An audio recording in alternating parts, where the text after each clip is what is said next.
Who are we? Nobodies! Speak for yourself. Okay. We're Canadian filmmakers with the dream of surviving financially on the backs of our films. Welcome to our show where we bring people along on our film journey. Maybe we can learn a thing or two. Maybe we can teach people a thing or two while drinking beers. I mean, if you can't drink beers while filmmaking, what's the point? We are Fable Forest Films, failing our way to success. Welcome to Jurassic Park. I mean, our show. First frames first. Welcome. I don't know why I'm welcoming you, but I've been here a while setting up. It's true. Tell us. You know, I don't even remember how to start shows anymore. You're actually an experienced show person. You've done a bunch, so why don't you start with that? Tell us who you are. Sure. I mean, well, first, before I tell you who I am, why don't we just start by saying that we're a couple of the gents from Fable Forest Films. That's right.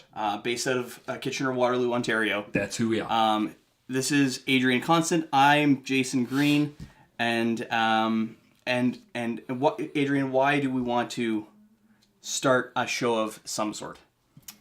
Well, we're just tracking our journey, I suppose, because what the direction we're heading is we would like to make films. We want to make not just one film. I think we want to make many films. Yeah.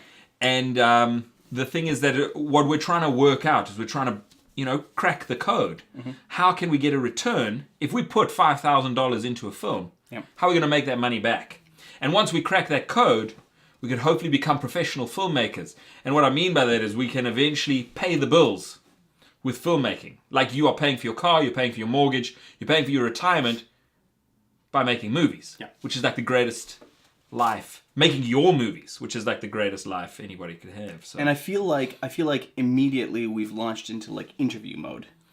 But I think what I'd like to see happen is over time we sit down and we just talk about what we're doing, right? Yes, so that's right. So we've made 2 feature films so far, and we're moving into the future. And to me, I think one of the great things about having a show and sitting down and trying to do it regularly is let's see if we can maybe entertain people. Maybe bring people along with our journey. Yes. And show people, like, take the lid off of the filmmaking that we're doing, good or bad.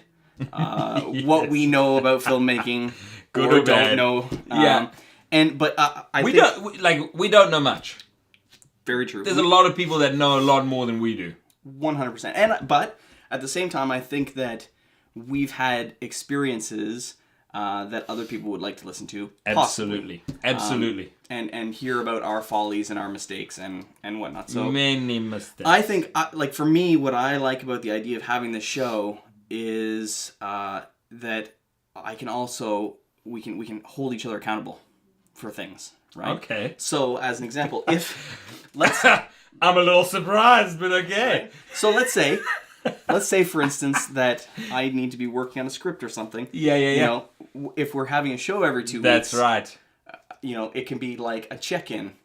What's happening with the script? Like, let's say you have the script that you're writing. That's like it's a piece about a group of buddies that goes to a cabin or something like that. Right. And you're trying to write the script. Well, the first draft is done. The first draft is written. Let's just say, hypothetically speaking, the first draft is done. Have you started the next draft? At this stage, no. Okay. Right. Cool. How long has it been waiting? Well, for you to get going. It's number of weeks since before Christmas. Since before Christmas? Yeah. Shame on you. You deserve to be struck in the face. And so this is what I'm saying. This is the good thing about having a show. Right now, now we're 4 minutes into the show already. Yeah. And for those of you that are joining us, we've had some discussions about having a show and what it would mean, how we would do it, and we talked about once upon a time, a long time ago, and maybe some shows will see the light of day someday. I don't know, but I did work on another podcast, which was audio only. So I know that we're adding some video elements to this show. Mm-hmm. And but you were concerned that we shouldn't have a video show necessarily that's an hour long, let's say, right? Yeah. Because people on the internet... Yeah, well, the thing is, if it's just two people sitting at a table talking, there's only so much reason that you would have video. Like, why have an hour of video? Because the honest truth is, what someone would do is what I do. And if somebody's just talking at the camera, I can just listen to them. Bingo. I don't need to have the video element if the video is essential. Right. Like if it's like, hey guys, look at this shot. Right. Then you want to have the video. And so that's why I believe for the show we should have a certain video element, but only it's only a short element. Maybe 7 minutes. And so there you have it. So I think what we're going to try to do is have a 5 to 10 minute video portion of each show. Yeah. Where we actually we think ahead of time, unlike today. Yes. About which pieces of the puzzle we want to have on the video element. So if we want to show pieces of our work or show pieces of other people's work and talk about it, talk about camera angles or shots or whatever we want to do, or show lighting techniques or anything like that. Yeah. We're going to bring that into the first 5-10 minutes. Yeah. And then we'll shut the video down and we're going to continue on. And if people enjoy listening or want to hear the other things we'll talk about, maybe we can tease it or something like that. Yep. And then go forward and have a little bit more of a discussion in an audio version. So for sure, I think what we would need to do is we'd need to take the structure of the show, the whole show. We do a 7-minute version. Right? That where it's a little bit punchy, but we don't really get into depth on anything. Right. And then if people are interested in listening to us blabber on a little bit more about it, then we can kind of loop back.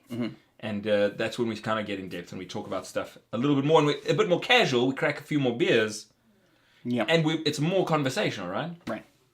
Yeah. Today's first episode is not sponsored by Coors Banquet Beer. No, we will likely, you know what? On the day when we're sponsored by a beer, we're gonna, we'll stack it up. It'll be stacked up over here. No, that's not gonna happen. But that's okay. Not? I mean, maybe. I mean, who knows?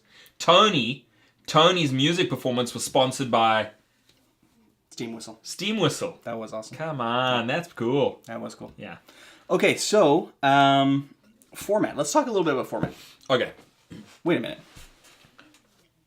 Let's put a hold on format. Yep. And I know we're jumping around. It's our first show. But tell me a little bit about yourself. Okay. I studied film. Okay. And then I worked in the film industry on some of the larger sets. And the thing about that is that you have to be in the big cities.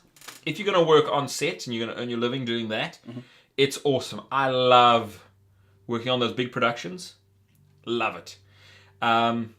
But I met my wife, and what that meant is that I moved to Kitchener-Waterloo. And Kitchener-Waterloo is not a big enough city centre to be able to earn a living on large film sets. You would need to commute to Toronto. And I did that. I did 2 day calls in Toronto as a camera assistant, and I got caught in traffic one day, and I was like, I'm out. Fuck this shit. Like, literally, Toronto is a monster when it comes to traffic.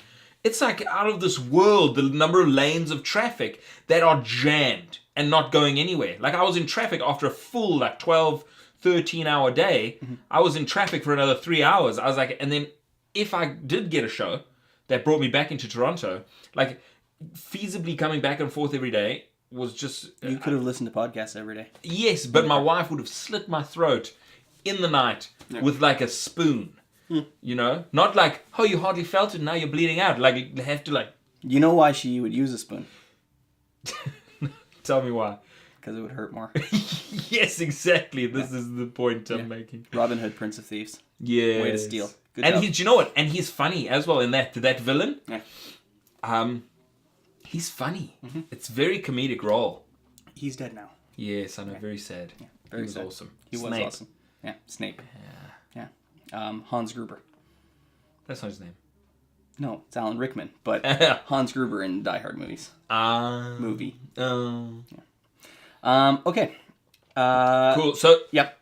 We don't want to know too much about you. Yeah, that's right? And then over here, when I arrived here, I made a film. I wrote. I was. Let me tell you about the epiphany quickly.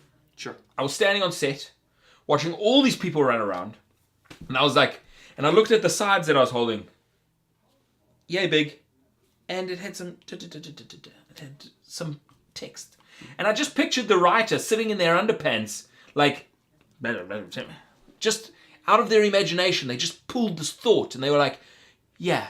And then, you know, the heavens opened up, and the devil, you know, and God and the devil fought a match on the grass, and it was amazing. And I was like, everyone here is running around because of what some writer came up with in his bathrobe. And I was like, it starts on the page. Yeah. That's where it starts. And the next week I started writing myself. And I wrote and wrote and wrote. And now this is many years before I moved to Kitchener. But when I moved to Kitchener, and then just when I got into smaller video, I was like, I had a script that I felt was ready. So I shot it. And that was the first movie, I Was a Greenhouse. I Was a Greenhouse, yeah. That's right. And then after that, I wrote Bickerman's Grove. And we got together on Bickerman's Grove, and then post-mortem on I Was a Greenhouse. And and then shot and made that. We made that together. And Yeah, so I think two movies in the can, I suppose. I think someday, what I'd really like to do with this show is like break down. It'll be fun, I think. Yeah. Just break down different, you know, times of your life.